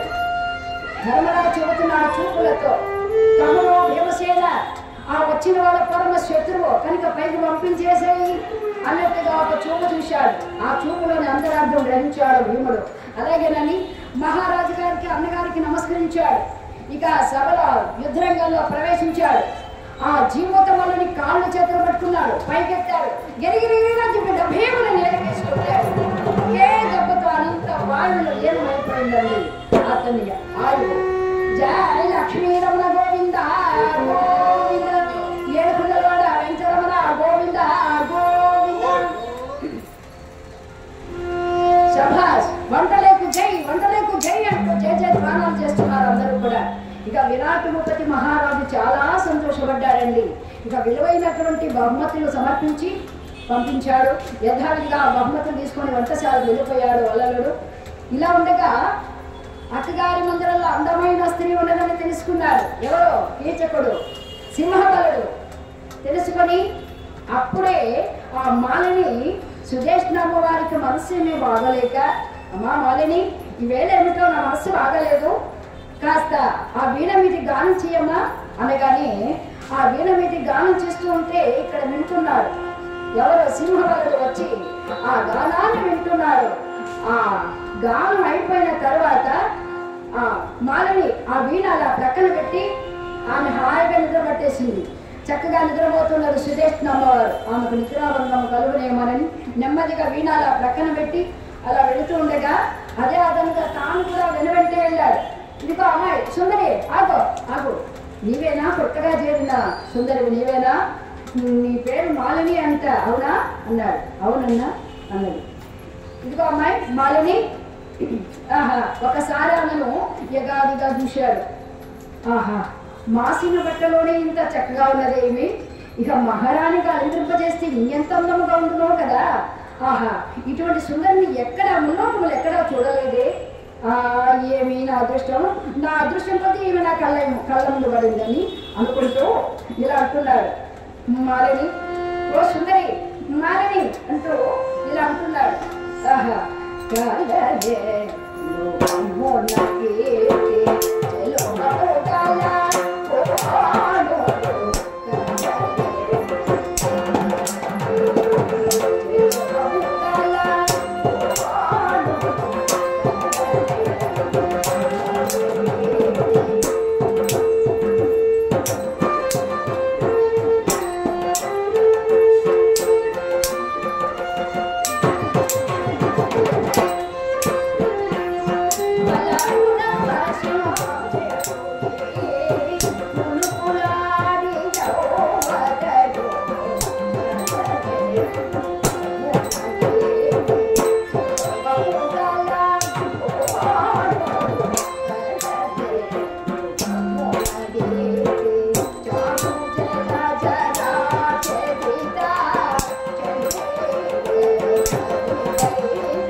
కొలది చూడ వేడుకగా ఉన్నదే అంటూ సుందరి ఓ బాలని ఇటువంటి అందాల దాసివైన నీవు ఈ దాసిగా ఉంచుని నీ ఈ పని నీకు తగదు కనుక మహారాణిగా ఉండుటయే నీకు తగిన పని కనుక నీవు అంటే చాలు ఈ రాజ్యమంతా కూడా నీ పాదముల ముందు ఉంచుతాను ఏమంటావు సుందరి అన్నాడు. ఆ మాటలు వినగానే ఆ మాలనికి కన్న కఠోరంగా వినిపించండి ఆ మాటలు. అన్నా నేను దాసిగా వచ్చి ఉండాను, నన్ను చూసి మీరు అల్లంత దూరాన నిల్చొని పలకరించవలసినది పోయి నన్ను చూసి ఇలా వర్ణిస్తున్నారా? మీ కోటి గొప్పవారికి ఇది ధర్మం కాదు. మీరు కోటి మంది వచ్చి మీ పాదముల ముందు రాలుతారు. పోయి మాలాంటి దాసీలను ప్రేమించి వాసి వారిని చేతులారా పాడు చేసుకుంటారా? పరకాంతులను ప్రేమించటము నరక ప్రాప్తి తప్పదని ఎరుగవా అని అనగానే ఇతడు అంటున్నాడు మాలని, ఓ సుందరి, ఆ పరకాంతులను ప్రేమించి నరక ప్రాప్తి తప్పదంటున్నావే, ఆ నరకమునికైనా ఓతును గాని ఇప్పుడు మరొకటి శరదాటిక మాత్రం ఆగలేదు. ఆహా, ఏమి అన్నము ఏమి చన్నము, చూడొచ్చిన కొలది చూడ వేడుకగా ఉన్నదే అంటూ మరల ఇలా వర్ణిస్తూ ఉన్నాడండి. ఓ మాలిని, కలుగీటి చూచెన కామురేగుగా కమతి మాలిగా బ్రతిమాలకున్నే చిరునవ్వెనా కరిముకుండగు కాక ఇక పెళ్లికై తత్తరకున్నే చెరకు తాకి ఉంచన పరమహంసయకు అందలాచు చూసి బాలకునే నిలచి మాట్లాడేనా నలువైనను సరే సృష్టియే మరి చిందులేయకునే తలొరు కాని వాడి కోములుకులైదు మొత్తగా చేసి కరగించి పాతవాసి అమృతయోజికి స్త్రీ రూపమరయ చేసి గాలిచో ఇట్టి యువతి జగానగలదే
నీవంటి అందాల రాశిని సృష్టించి ఆ అందము మోహంలో ముంచివేస్తున్నటువంటి బాణములు 5, ఆ అరవింద మన్మధుని బాణములు 5, అరవింద మసో కంచ చూతం చనప మల్లిక నీలోత్పలంచ పంచయతే పంచబాణాస్య సాయకమని ఆ మన్మధుని బాణములు 5 కరగించి పోతమోసి అమృతము మోసి బ్రతికించి ఉండవచ్చునా కాకుండా ఇట్టి చక్కని చుక్క నేను ఎక్కడైనా చూచి తినా అంటూ ఇంత ఏలా ఆ సృష్టించినటువంటి ఆ బ్రహ్మదేవుడు కూడా నేను చూడగానే మతి చెదరిపోగా ఆ పరమహంస ఈ చెరుగల గాలికి తాకినా చాలు.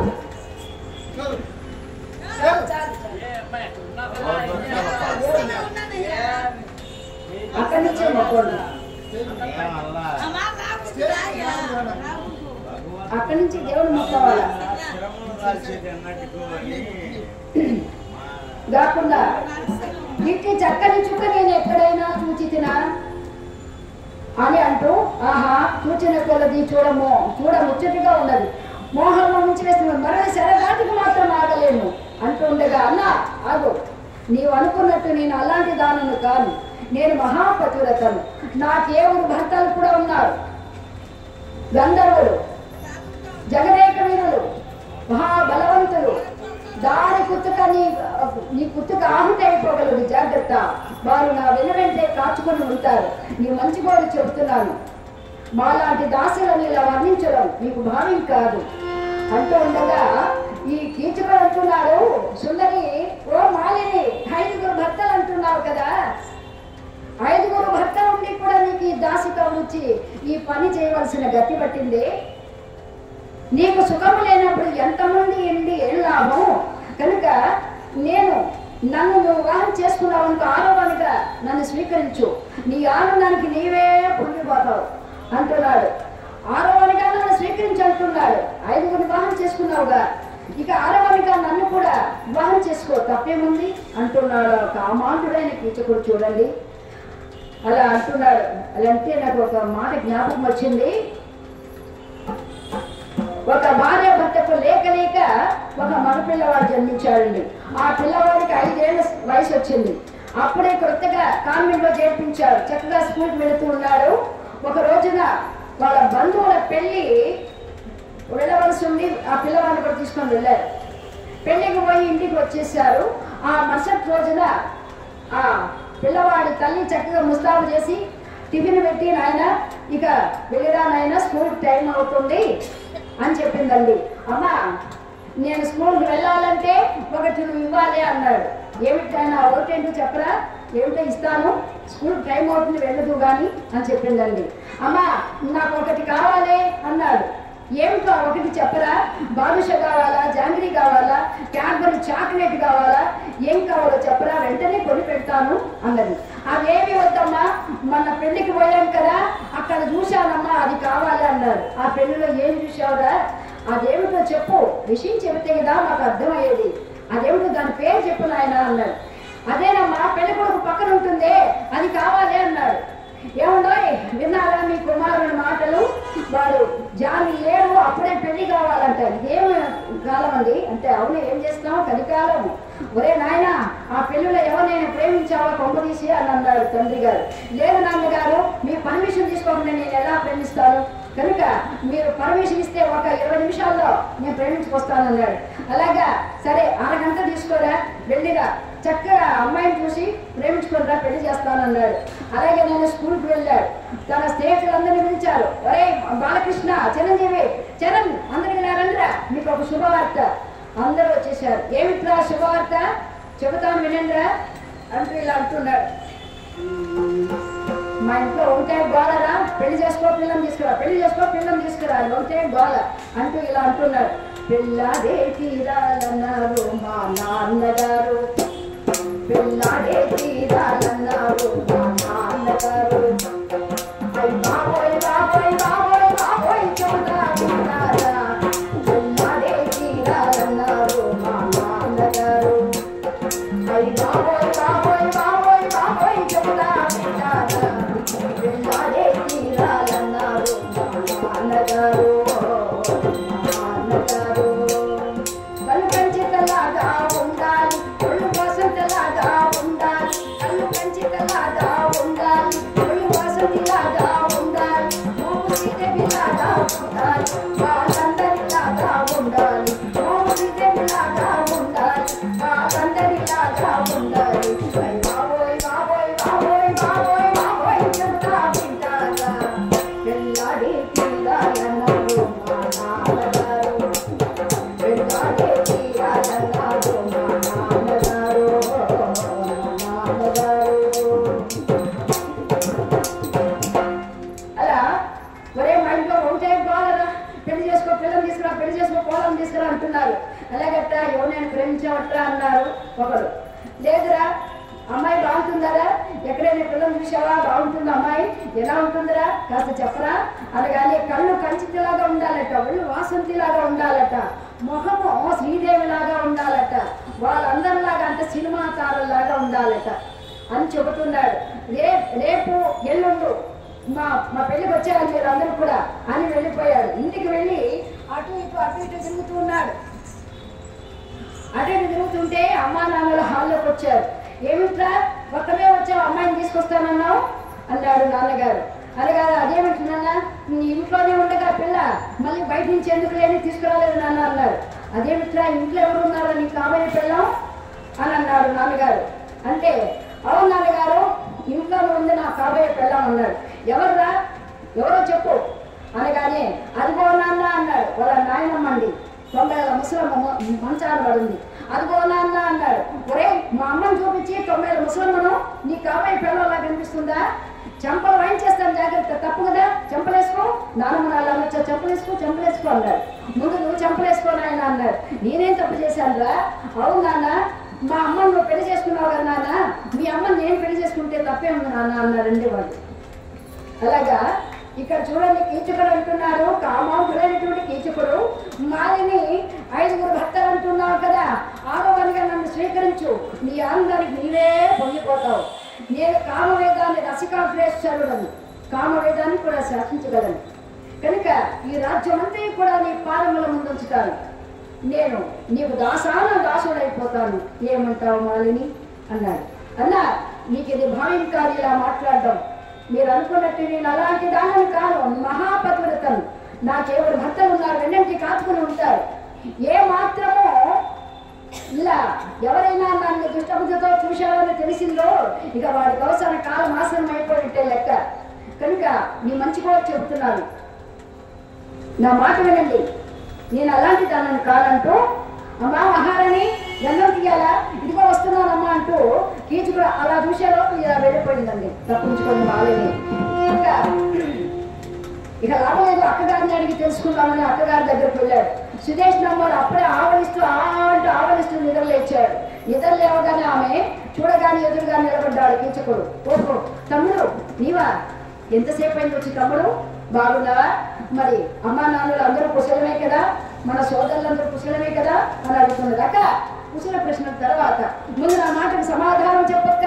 ఏం తమ్ముడు, ఆ బల్లెలాడు ఎవరక్క, ఆ చక్కెర బొమ్మ ఎవరక్క, ఆ చిగురు కొమ్మ ఎవరక్క, ఇందుకు ఎవరి గురించి తమ్ముడు ఇంతగా వర్ణిస్తున్నావు అని అడుగుతుంది సుదేష్ నమ్మవారు. అదేనక్క నీ దగ్గర కొత్తగా చేరిందే మాలిని, ఆమె గురించి. ఓహో ఆమె మహాపతివ్రతనైనా ఆమె గురించి ఇవాళ వర్ణించడం మంచిది కాదు తమ్ముడు. లేదక్క అటువంటి సౌందర్య రాశి నేను ఇంతవరకు ఎక్కడ అవలోకంలో వెతికినా లేదు. ఇప్పుడే చూశాను, ఆమెతో పలకరించాను కూడా. ఎన్ని విధాలు చెప్పినా మూర్ఖంగా మాట్లాడుతున్నది, ఎంత చెప్పినా నా మాట వినడం లేదు. కనుక నీవైనా ఆమె ఒప్పిస్తావని నీ దగ్గరకు వచ్చానక్క. ఆ చక్కెర బొమ్మ నాకు కావాలక్క. ఆహా ఏమి అందము, ఏమి చందము, ఆ రంద చందాలు వర్ణింపడానికి సాధ్యము కాదక్క, అటువంటి సౌందర్యవతి అని అంటూ ఉంటే ఆ సుదేష్ నమ్మవారు చెబుతున్నారు, నాయన తమ్ముడు నా మాట నేను పెద్దదానం చెబుతున్నాను. అమ్మా నాన్నలు పరువు తీయవద్దు, వాళ్ళ గౌరవాన్ని నిలబెట్టు. అంటే 1,000,000 మంది వచ్చి నీ పాదము రాలుతారు. చిన్నారులు ఎందరో ఉన్నారు, పోయి దాసిని ప్రేమిస్తావా, అంత కర్మ నీకేం తమ్ముడు, నా మాట విను అని అంటూ ఉంటే అక్క ఆపే ప్రసంగం.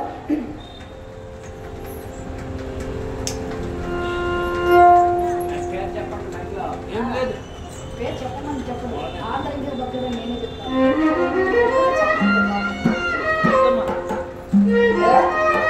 ఆంతరంగిక భక్తులు ప్రతిరోజు మా కళా బృందానికి టీలు ఏర్పాటు చేస్తూ ఉంటారండి వారు. ఆంతరంగిక భక్తులు వారికి వారి కుటుంబ సభ్యులకు ఆయుర్వేద స్టేజ్ కూడా వంద్యములు ఇచ్చి ఆ సీతారాములు లక్ష్మీనారాయణులు చల్లగా ఎల్లవేళ వారిని కాచి రక్షించాలని మరి కోరి ప్రార్థిస్తున్నాం. ఎందుకంటే హరిదాసులకి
మా హరిదాసులకి పొగాకు కట్ట, తమలపాకుల కట్ట, హరిదాసుల పొట్ట ఇవి తలుపునే పనికి రావండి. అప్పుడప్పుడు అవి తలుపుతూ ఉండాలి. అలాగా ఎప్పుడైతే అలా సురేష్ అమ్మవారికి అలా అంటూ ఉంటే, ఒరే నాయన కీచక తమ్ముడు నా మాట విని పెద్దదానని చెబుతున్నాను. ఆమె అలాంటిది కాదు, ఆమె మహాపతివ్రత అట, దేవుడు భర్తలు కూడా ఉన్నారట, ఆమె వెనువెంటే కాచుకుని ఉంటారంట. ఆమె నాతో చెప్పింది నాయన, నా మాట విను. ఊరిక పోయి ఎందుకో కోరి ప్రమాదాన్ని కొని తెచ్చుకుంటావు అని అనగానే, అక్క ఆపని ప్రసంగం, నీ ఉపన్యాసం వినడానికి రాలేదు అంటూ ఇలా అంటూ ఉన్నాడు. చాలు చాలు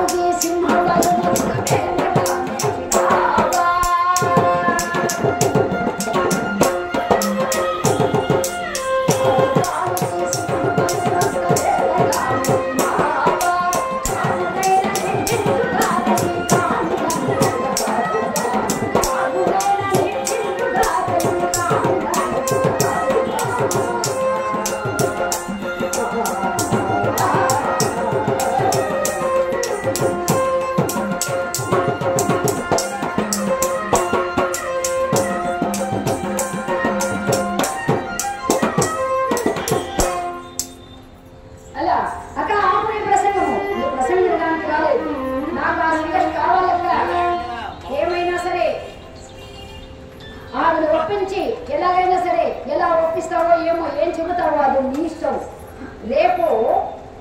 రేపటికల్లా ఆ సుందరి నా మందిరానికి పంపించాలి. అలా లేదనుకో, రేపు తెల్లవారేటప్పటికల్లా ఆ సుందరి కనుక రాకపోయినదనుకో, ఇక నీ రాజ్యం ఉండదు, నీ భర్త ఉండదు, నీవు ఉండవు. జాగ్రత్త, ఏది కావాలో నీవే తేల్చుకో. ఆ సుందరిని పంపుతావా లేక రాజ్య నాశనం కోరుకుంటావో నీ ఇష్టం, వెళ్ళి వస్తా. వెళ్ళిపోయాడు. అలా ఎప్పుడైతే అలా అన్నాడో, వీరికి ముచ్చు వేళవో తప్పదు, అది నా మందిరంలో మాత్రం జరగరానిది. ఎన్ని విధాలు చెప్పినా అర్థం చేసుకోవడం లేదు. వీడు అనంత పని చేస్తాడు, ఏం చేయడం ఎలా? ఆమెకు ఆ రోజు మాట ఇచ్చాను కదా, దాసికవచ్చులో చేరేటప్పుడు మాట ఇచ్చాను కదా, అమ్మా నేను పరుల మందిరాలకు వెళ్ళను, పరులకు నేను సేవ చేయను అని చెప్పింది కదా మాలని. కనుక ఈనాడు చూస్తూ సాటి ఆడదానికి ఎలా నేను అన్యాయం చేయగలను? ఆమెకు అన్యాయం చేయకూడదు అనుకుంటే రాజ్య నాశనం జరుగుతుంది. ఏం చేయాలా?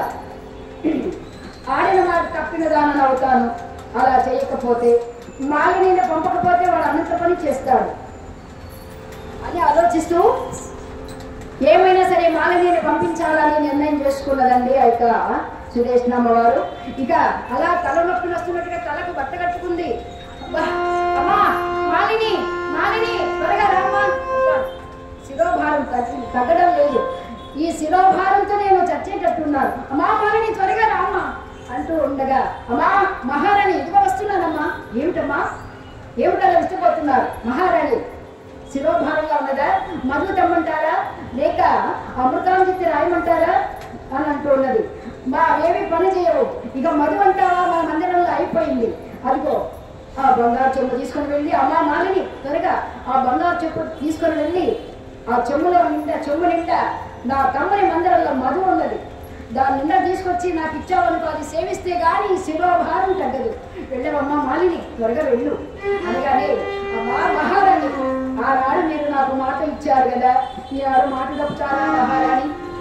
పోనీ ఆ మధు తీసుకురావడానికి నేనే వెళ్ళాలా?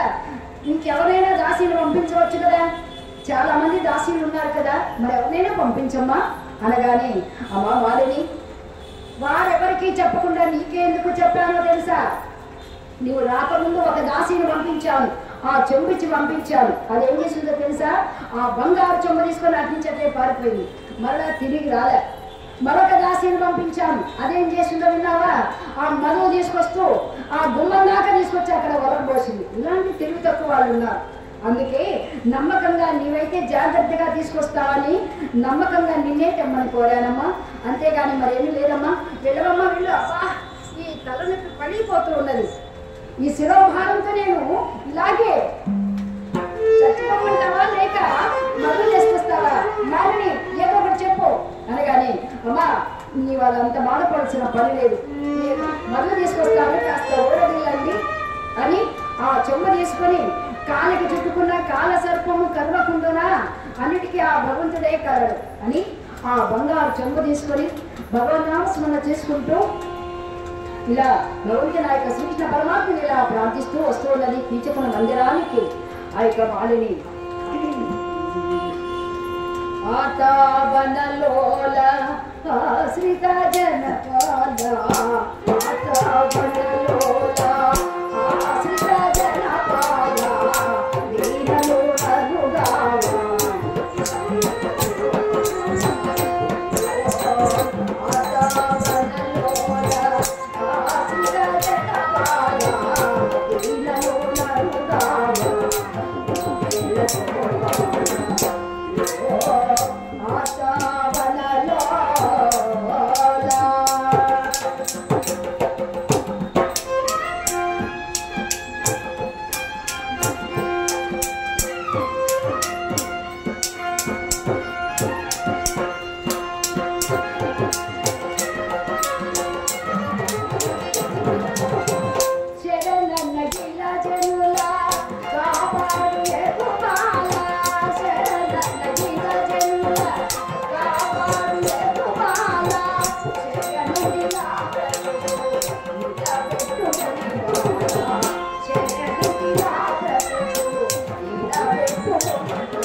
చక్కగా స్నానం ఆచరించాడు, మంచి దుస్తులు సవరించుకున్నాడు, ఆభరణాలు ధరించాడు, బాగా కళ్ళు త్రాగి ఉన్నాడు, మత్తుగా ఉన్నాడు.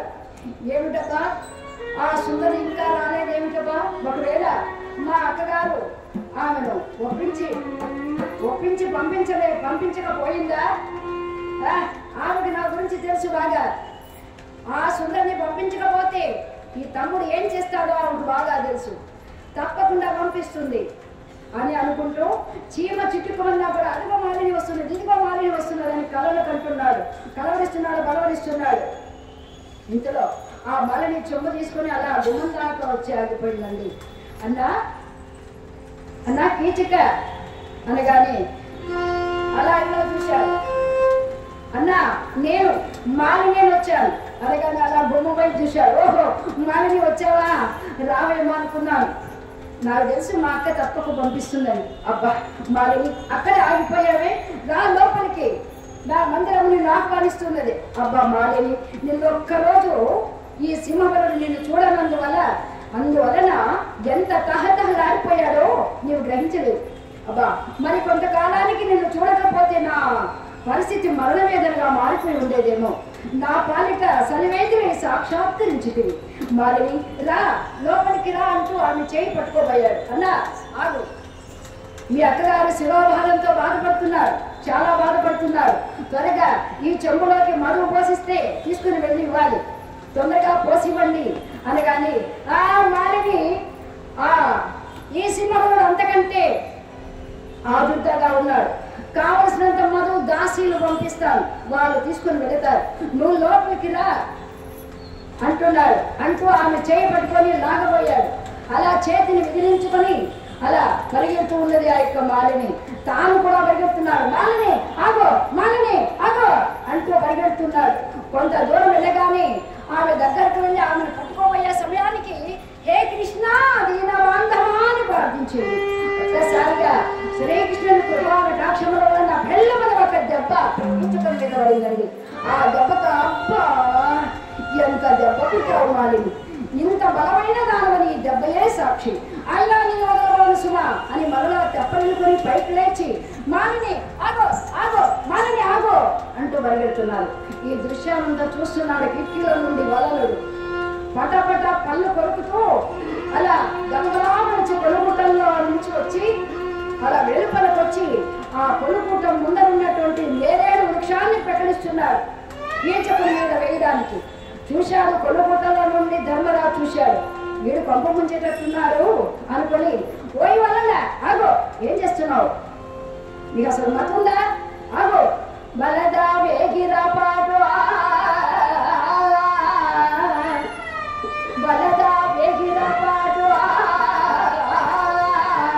శాఖోపశాఖల విస్తరించి కూర్చో స్వాములక వృక్షము వంట కట్టెల కెందు స్పంజములేవకో నీ బలంబు ఆ భుజంబుపై చూపం పాడిగా దారుగా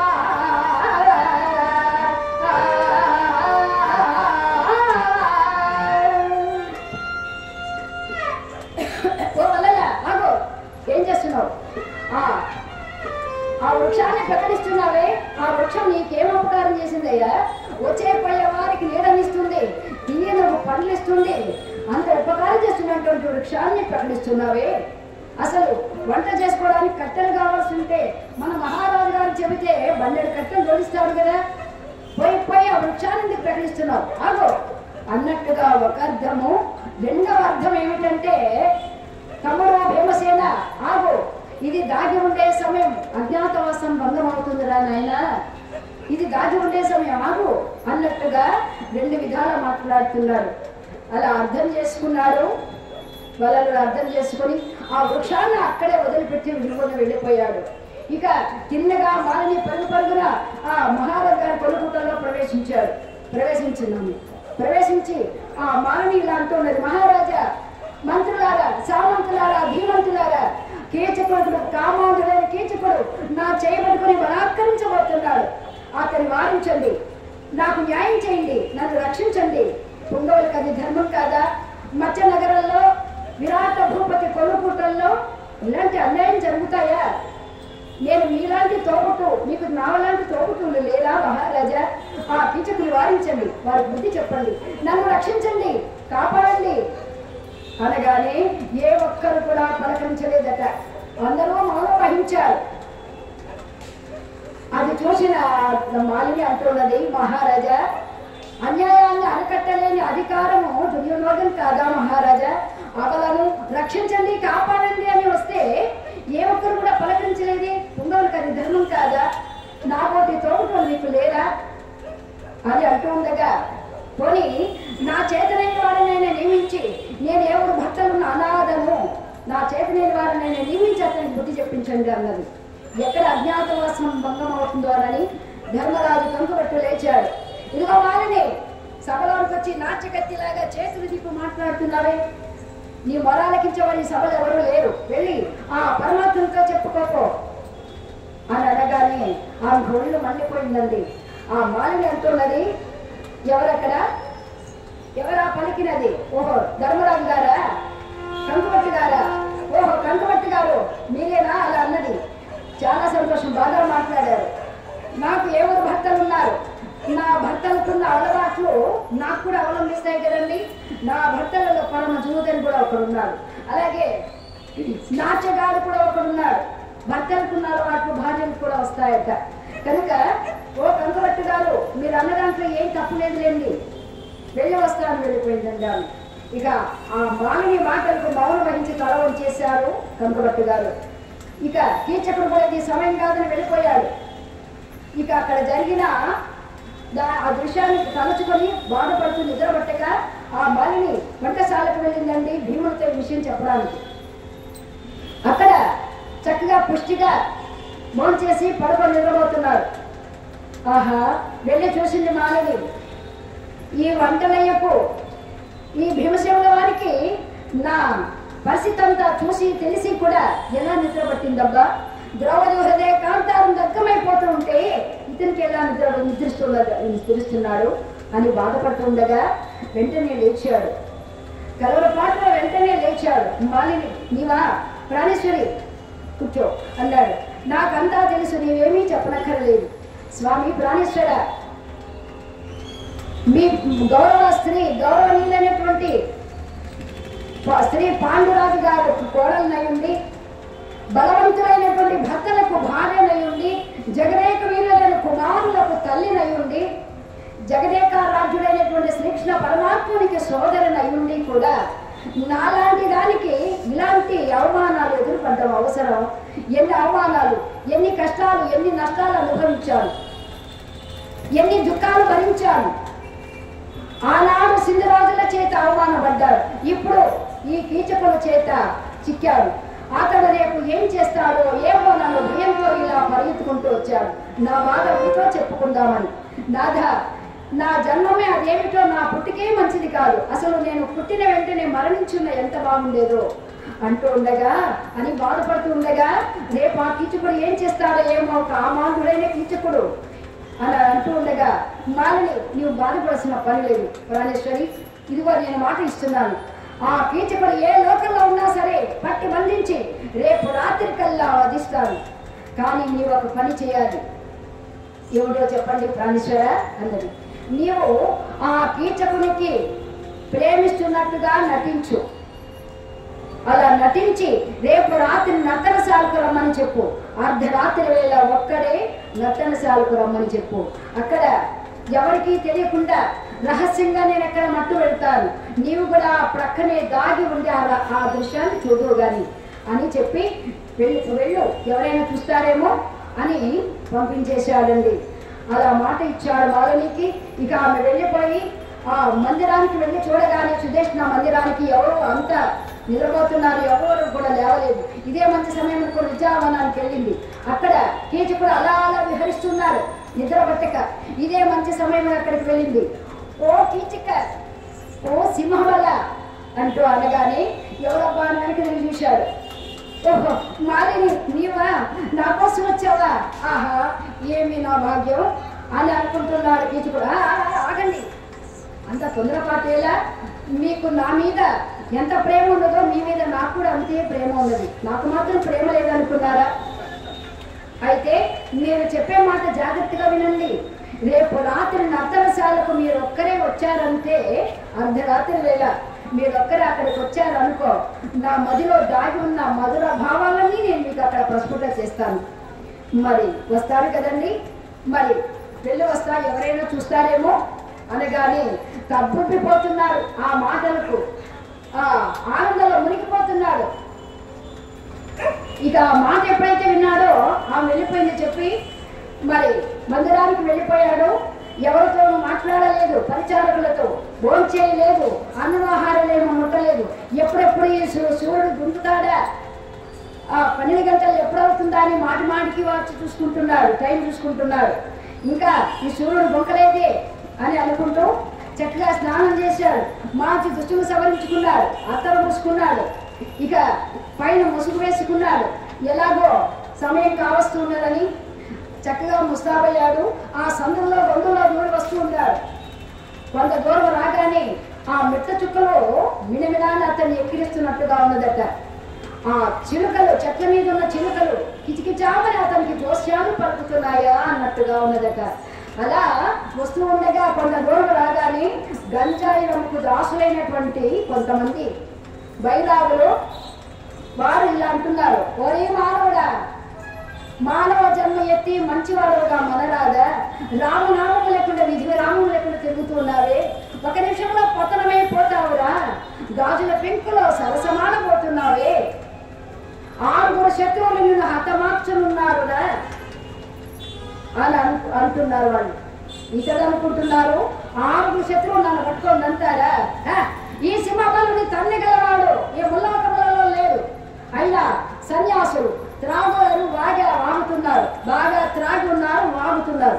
సుఖ సౌఖ్యాల గురించి వీళ్ళకేం తెలుసు, ఆ సుందరి రమ్మన్నది నేను వెళుతున్నాను, ఇందులో దోషమేమన్నది అని అనుకుంటూ అలా వచ్చేస్తూ ఉన్నారు. ఇక్కడ నర్తనశాలలో ఆ యొక్క బలని చక్కగా స్త్రీగా అలంకరింపజేసిందండి. ఆ యొక్క మాలని చక్కగా అలంకరింపజేసి ఒక మంచం వేసి మంచం మీద కూర్చోబెట్టి దీపాలన్నీ ఆపివేసింది. ఒక కొవ్వొత్తు మాత్రమే అక్కడ ఉంచిందండి. ఇక ఆమె కూడా అలా ప్రక్కన దాగి ఉన్నది. సభలోనికి ఆ యొక్క నర్తనశాలలో ప్రవేశించాడు గమగమామని ఆ యొక్క కీచకుడు. ప్రవేశించి చూడగా అంతా చీకటిగా ఉన్నది. ఏమిటబ్బా అంత చీకటిగా ఉన్నది ఏమిటి, అసలు మాలిని వచ్చిందా లేదా, ఒకవేళ వస్తానని మోసం చేసిందేమో అని అనుకుంటూ అలా తణుకుంటూ వస్తున్నారు. మాలిని మాలిని ఎక్కడ, గుడ్డివాళ్ళలాగా వస్తున్నాడండి. అలా తణుకుంటూ మోకాళ్ళు గోళ్ళ గుద్దుకుంటున్నాడు. అలా మాలిని మాలిని అనుకుంటూ వస్తున్నాడు. అలా కొంత ముందుకు వచ్చేసరికి కాస్త వెళ్తూ కనిపించింది. ఓహో ఇక్కడున్నావా, నాకంటే ముందే వచ్చి ఉన్నావు అన్నమాట. అమ్మదుంగా ఎక్కడ నన్ను మోసం చేస్తావేమో అనుకున్నాను, నన్ను నేనే మోసం చేసుకున్నాను అన్నమాట అని ఆ మంచం దగ్గర కూర్చున్నాడు.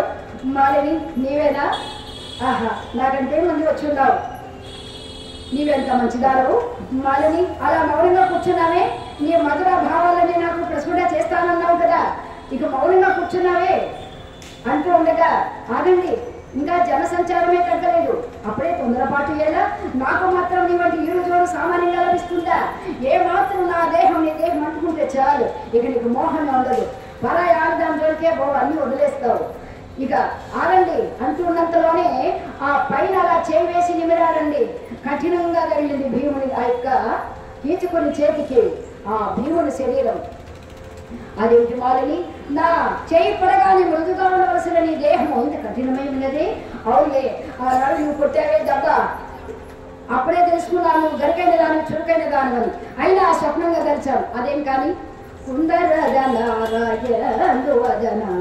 అరువిందనయన జగదేక సుందరి మాలిని, ఓ కుందరదన, ఓ ఇంద్రవదన, నేను కోటి మంది వచ్చిన పాదాల ముందు రాలుతారు, కానీ వాళ్ళందరూ కూడా నీ కాలి గోటి కూడా సరిపోజాలని దద్దమ్మలు కనుక మాలిని, అందుకే నేను ఇట్టి నిర్ణయం చేసుకున్నాను, నేను నీకే దాసుడైపోతాను అని వెంటనే ముసుగు నీవు తీయకుండా నేనే తీసేదాన్ని ముసుగు కాస్త తీసి బారవేశాడు. ఇక లేచి నిలబడ్డాడు. ఏమన్నది చూస్తే వలలు, ఓయి వలలా నీవా, ఆడదాని వల్ల సయ్యాటలు ఆడుచుంటువా, రా నిన్ను చంపిగానే నేను యమస పట్టణానికి నెట్టుకుపోనురా అంటున్నాడు ఆ యొక్క కీచకుడు. వలలు అంటున్నారు, ఓయి పరకాంత వ్యామోహ పీడిత, నీవా నన్ను చంపున్నది, రా నిన్ను చంపిగానే నేను నిద్రపోనురా అంటూ హోరాహోరీగా యుద్ధం చేస్తున్నారు. శబ్దం చప్పుడు లేకుండా యుద్ధం చేస్తున్నారు. చేస్తున్నారు. ఎందుకంటే ఎక్కడ అజ్ఞాతవాసం భంగమవుతుందోనని ఆ యొక్క వలలుడు, ఎక్కడ పరువు పోతుందోనని కీచకుడు, అలా ఒకరికొకరు హోరాహోరీగా యుద్ధం చేస్తున్నారు. చివరికి అలా పడవేసి ఆ కీచకుడి కాళ్ళు చేతులు విరచి తన పట్టలో దోపేసి మిగతా బంతిలాగా చేసేసాడు. అప్పుడే అతని ఆయువు అనంతవాయువులో లీనమైపోయిందండి. జయ లక్ష్మీరమణ గోవింద గోవింద. ఇక ఎప్పుడైతే అతన్ని మట్టి పెట్టి వేశాడో ఆ ప్రక్కనే దాటి ఉన్న మాలిని పరుగు పరుగున వచ్చి ఆ దృశ్యాన్ని చూచి గంధర్వుల చేత కీచకుడు చచ్చాడు అని ఒక కేక పెట్టిందండి.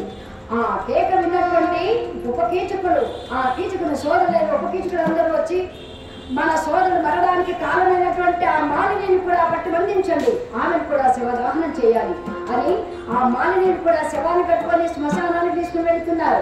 ఇది తెలుసుకున్న వాళ్ళలో పడుగు పరుగున వచ్చి ఆ ఒక్కొక్క వృక్షాన్ని పెకలించి ఉపకీచకుల మీద వేసేసి ఒక్కొక్కరిని హతమార్చి వేస్తున్నారు. అలా ద్రౌపదిని వెంట పెట్టుకొని వచ్చాడు. అప్పుడే ఈ వార్త నలుదిశలకు రాకపోయింది. కానీ ఆ హస్తినాపురంలో దుర్యోధనాదులకు మాత్రం పాండవుల జాడ తెలుసుకోలేక విఫలమైపోయారండి. కీచక వధ అనే కథ ఇంతతో సమాప్తం. ఇంతవరకు విన్నటువంటి భక్త మహాశైలకు ఇక కళాభిమానులకు కళాపోషకులు నా హృదయపూర్వక నమస్కారాలు తెలియజేసుకుంటూ, అలాగే మరొకసారి మా వాద్య కళాకారులకు నా హృదయపూర్వక నమస్కారాలు తెలియజేసుకుంటూ, అలాగే సార్ మీ పేరు గరుడ టీవీ అయ్యా గరుడ టీవీ లోకేష్ గారు వారికి కూడా నా హృదయపూర్వక నమస్కారాలు తెలియజేసుకుంటూ ఇంతటితో సెలవు తీసుకుంటూ ఆ యొక్క శ్రీకృష్ణ పరమాత్మకి విధంగా పాండవులు మంగళహారతిస్తూ ఉన్నారు.